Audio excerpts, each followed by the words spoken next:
Hi, welcome back. My name is Angela Rathgaber and I'm the founder and owner of Casa Viaggio. We're a boutique family-owned business based out of Washington, D.C.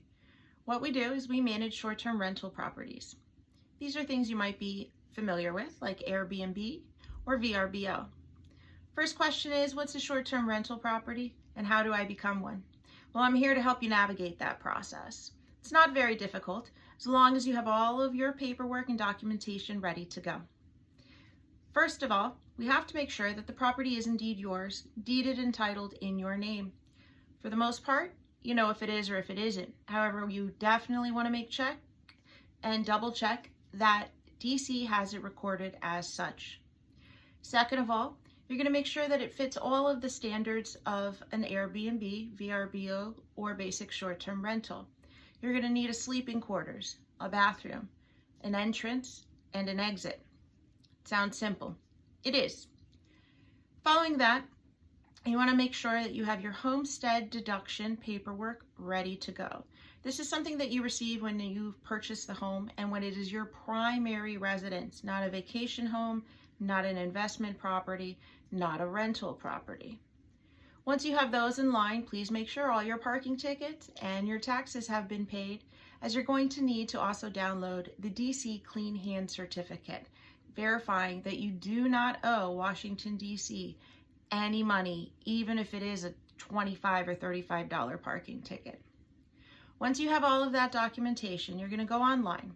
You're going to access one of their main websites, which is called Access DC. Create a username and password. Once you have that, you can scroll down and look for short-term rental licensing. There are two types, a short-term rental and a vacation rental.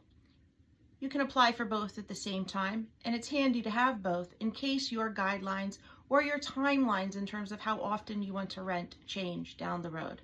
Might as well get them both taken care of and off your plate.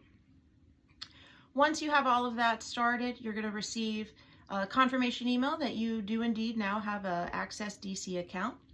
Log on and start your paperwork. Have all of your documentation ready to go. The website will actually walk you through step by step, which is quite helpful. But as you're processing this application, you can't hit save and then come back later. So make sure all of your paperwork is in the form of a PDF already on your laptop.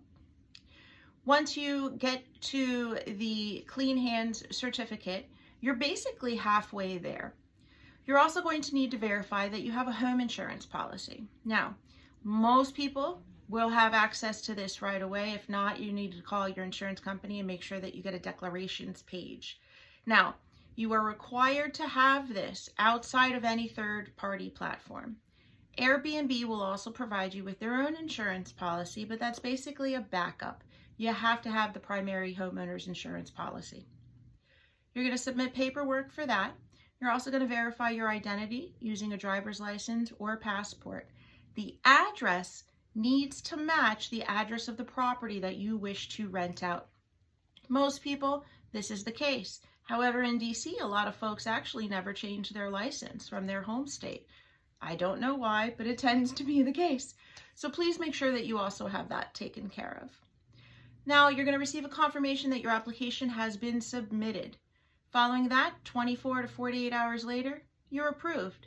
If you're not approved, it means your paperwork wasn't taken care of. And this is why I'm saying the paperwork is key. After that, it's easy peasy. You list your property and you sit back and you make some great money in the meantime and get to share your city with guests from all around the world. We'd love to help you on this journey. Let us know how we can help you.